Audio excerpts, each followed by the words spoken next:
Hi, folks. It's me bringing you the story of why the Rockefellers destroyed the Kennedy political dynasty.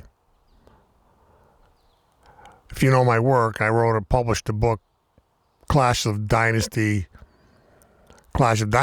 why Governor Nelson Rockefeller killed JFK, RFK, and ordered Watergate to end the presidential hopes of Ted Kennedy.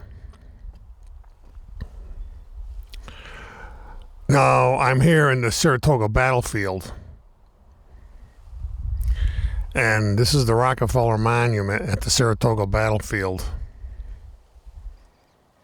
There's seven family members that served, if I'm counting the numbers correctly.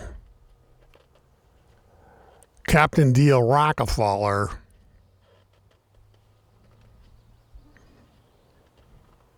well, maybe there's more than that. I'm counting 5, 6, 7, 8. It's not that important. Let's say 9, according to this stone. This is a monument erected by the Rockefeller family, but not the family of John Rockefeller. Actually, you can see John Rockefeller's name on there. He might have been John Rockefeller's namesake. I don't know who all these family members are, but Captain Deal Rockefeller, father's brother, was John Rockefeller's grandfather. So the Rockefellers are sons of the American Revolution. To understand why the Rockefellers killed the Kennedys, we got to come back here to the Saratoga battlefield. It's basically stand where I'm standing now to understand why the Rockefellers killed the Kennedys, or get a big piece of that history. And not so much because Rockefeller family members served here. Because at the time the Rockefellers were serving here, they were captains and lieutenants and privates. They weren't world petroleum overlords.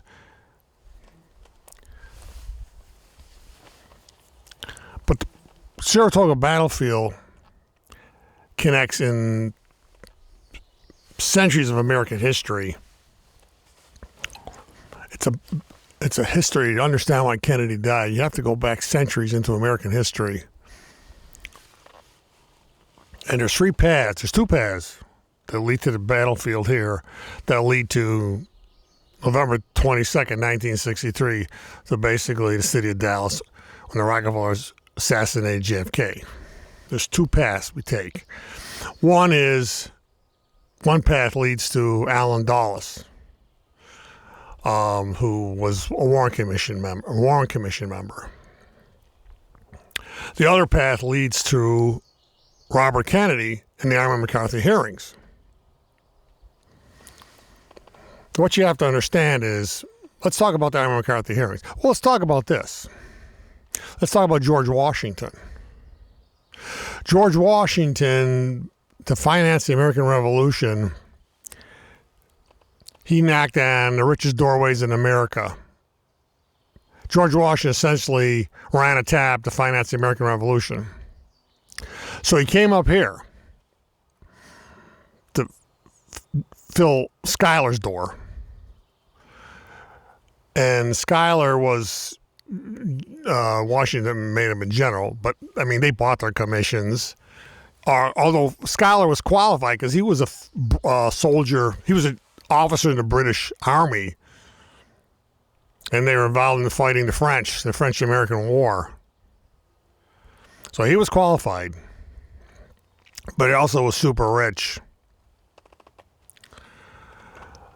So what happened was, Phil Schuyler was one of the financiers of the American Revolution.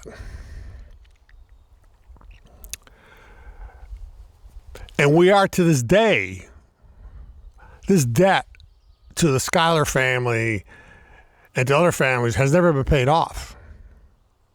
Over 200 years ago, and the debt has grown into a mountain. I mean, what's the biggest issue in the news today? The debt ceiling. It ties right back here to Saratoga battlefield. See, this land all around here was formerly the patronship of the Rensselaer dynasty. I call these people the lords and patrons of the Hudson River Valley. And New York City was their native city. And Phil Schuyler married into the Rensselaer dynasty. And you have to understand another chapter of history. I talk about Washington, D.C. being the puppet stage. The puppet stage of the federal government was originally where? New York City, in what is now Washington Square.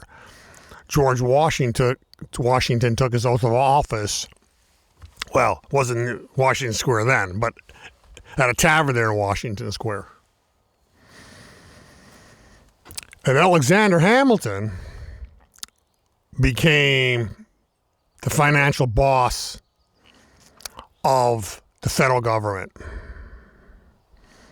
And Alexander Hamilton and Isaac Roosevelt were the founders of America's oldest bank, the Bank of New York. These were the richest families of the Hudson River Valley. Now, Alexander Hamilton, of course, was confidant to George Washington. Alexander Hamilton married the daughter of Phil Schuyler, one of Phil Schuyler's daughter. See, the lords and patrons of the Hudson River Valley were all seeking marriages, and government right to this day probably, but it was true for centuries. The wealthiest families in New York were seeking to marry their children into people who were descendants of Phil Schuyler.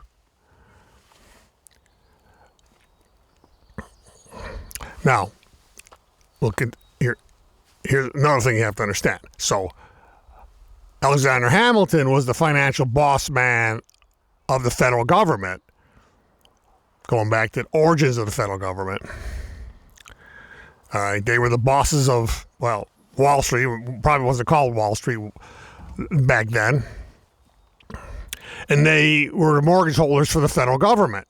They essentially, these lords and patrons of the Hudson River Valley essentially owned the federal government. And George Washington put the nation in debt to these people. So we are essentially mortgage holders, or how do you say it? They're descendants today. The banks in New York are now the mortgage holders for the federal government. Then again, keep in mind the massive debt ceiling, the massive amount of debt that the federal government has accumulated.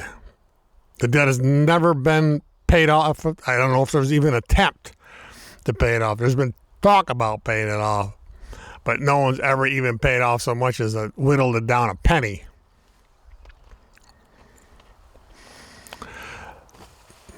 So Wall Street really is the true, to this day, Wall Street has remained, is the true boss of the federal government.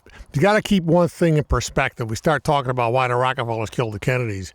You got to keep one thing in perspective.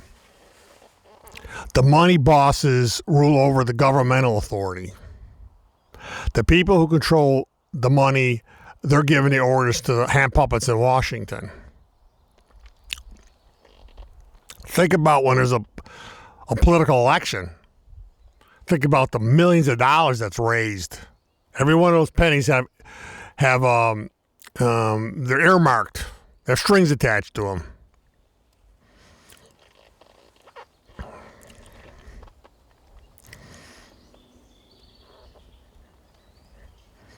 And Wall Street still is, all the major financial decisions in this country still come out of Wall Street, which was the native city. I call them the lords and patrons of the Hudson Valley, and which Alexander Hamilton, Secretary of Treasury for Washington, was our first financial boss of the federal government. So the financial control of this country, which is the ultimate control, still rested down south of here in New York City. And that's why when I talk about the Rockefellers being the money bosses today, what they basically did was the Rockefellers made the big money in in oil. They moved into New York City and they took over these old banks owned by the Roosevelts, banks owned by the Schuyler family, banks owned by the Hamiltons. They took over their banks, like the J.P. Morgan Chase Bank, and New York J.P. Morgan Chase Bank. They're all been merged together. Chase Bank being the Rockefeller Bank. That was the original family bank. But here's one to cut to the chase. How this ties in 1963. And that the greater control of his country. But here's what happened. When the British were defeated, if you know about the Saratoga battlefield, the American forces stood up the mighty British and defeated them.